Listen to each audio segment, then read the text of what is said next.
Good evening, everyone. Once again, welcome back to the Incredible School of English. I have taken so much a long time for giving you a new video, but today I'm starting a glossary series. Okay, आज मैंने glossary series शुरू की है. Actually ये tenth का एक supplementary book है और सप्लीमेंट्री बुक से एक लेसन है triumph of surgery. Triumph of surgery के मैंने ये कुछ ग्लॉसरी वर्ड्स लिए हुए हैं और आप देख सकते हैं यहाँ पे मैंने 9 वर्ड्स लिए हैं. तो इन वर्ड्स को कैसे समझना है, कैसे लर्न करना है और कैसे उनको अप्लाई करना है, कैसे वहाँ पे अप्लाई हुए हैं लेसन्स में और कैसे उनको हमको अंडरस्टैंड करना है और हम उनको यूटिलाइज कैसे कर सकें, तो वो मैं आपको बताऊंगा. यहाँ पे पहला वर्ड है लिथ. दिख रहे हैं आप यहाँ पे लिथ. फर्स्ट वर्ड लिथ का जो मीनिंग है दैट इज फ्लेक्सिबल. लिथ मीन्स होता है फ्लेक्सिबल, स्मूथ. ओके, तो लिथ मतलब आप समझ सकते हैं फ्लेक्सिबल. ये स्पेलिंग लिखी हुई है मैंने, फ्लेक्सिबल. और उसको लेसन में ये फ्लेक्सिबल वर्ड को ना यूज़ करके वहाँ पे लिथ यूज़ किया गया है. तो ये आप देख सकते हैं lithe. It is the synonym of flexible और स्मूथ. नेक्स्ट वर्ड है कॉन्वल्सिंग. ओके, नेक्स्ट वर्ड है कॉन्वल्सिंग. कॉन्वल्सिंग को हम जान सकते हैं it is recovering from any illness.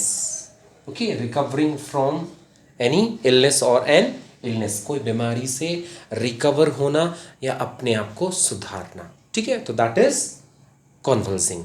ठीक है. Another word is scrimmage. Scrimmage means rough और कंफ्यूज्ड struggle.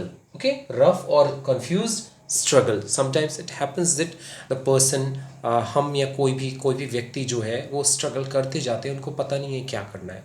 तो unnecessary you are doing a hard work, unnecessarily you are doing something, struggle, but you don't know that what you are doing, you are a little bit confused.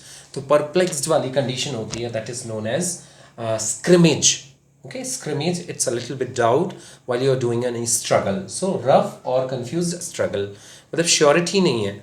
और next है fourth word है surgery. Surgery obviously ये बहुत normal word है आपके लिए, बहुत utilised है. कई बार आप इसको यूटिलाइज करते रहते हो. सर्जरी एक ऐसा कॉमन वर्ड है जिसको आप हर समय यूज़ करते हो, जनरली सुनते हो. अगर आप मेडिकल से रिलेटेड हैं तो आप कई बार यूज़ करते हैं. अगर आप मेडिकल कोई मेडिकल पेशेंट है तो वो भी हमेशा ये यूज़ करता रहता है. इस तरह से आप इसको कर सकते हो. तो सर्जरी इट्स अ प्लेस और a place where doctor treats patient. Next है distraught. Distraught means a condition when somebody is extremely worried. Extremely worried means everyone is extremely worried like about his or her career. ठीक है, तो हम लोग क्या है सब, वी आर डिस्ट्रॉट. डिस्ट्रॉट, हमें अब ये ग्लॉसरी की बात करें, कोई चीज़ नहीं आती हमें तो हम डिस्ट्रॉट हो जाते हैं, एक्सट्रीमली वरीड हो जाते हैं. कोई सिक हो गया, कोई इलनेस आ गई, कोई चीज़ हो गई या कोई प्रॉब्लम आ गई तो हम लोग एक्सट्रीमली डिस्ट्रेस हो जाते हैं, एक्सट्रीमली वरीड हो जाते हैं. तो ये डिस्ट्रॉट कहलाता है. डिस्ट्रॉट ट्रॉट का आप इसको ऑपोजिट समझ सकते हो. और डिस्ट्रॉट के सिनोनिम्स या डिस्ट्रॉट के एलैबोरेटिव वर्ड्स जो हैं वो एक्सट्रीमली वरीड है. ठीक है, फिर मैं आता हूँ रिजीम. एक शब्द है, बहुत सारे लोग इसको यूज़ करते हैं. रिज़ाइम भी बोलते हैं, रिजीम भी बोलते हैं. तो रिज़ाइम और रिजीम, एक correct pronunciation is regime. Okay, so prescribed course of exercise और डाइट.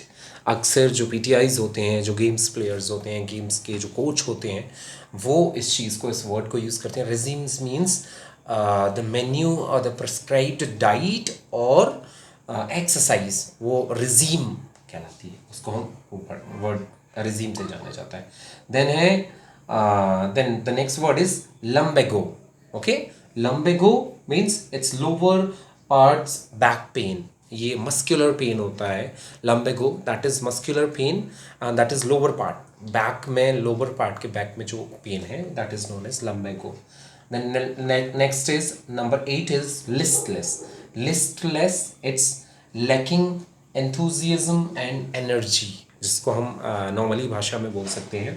लिस्टलेस मतलब हम इसको क्या बोल सकते हैं कि डिस्करेज पीपल. ओके, तो listless means lacking enthusiasm and energy, जिसकी एनर्जी और एंथुजियाज्म बिल्कुल फिनिश हो गया हो, ख़त्म हो गया हो, नेग्लिजिबल है, that is known as listless. Is it? जैसे कोई पेशेंट हो जाता है तो वो एनर्जी और उसका एंथुजियाज्म बिल्कुल नेग्लिजिबल हो जाता है, तो वो एक कंडीशन होती है, that is known as listless. फिर नेक्स्ट आता है र्यूमी। Rheumi.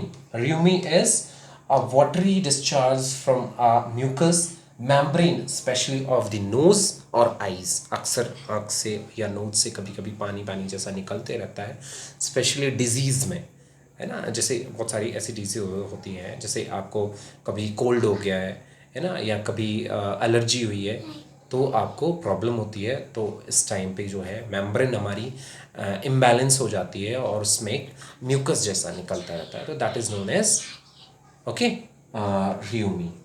So these are the words. Thank you very much, thanks a lot, I hope you will like.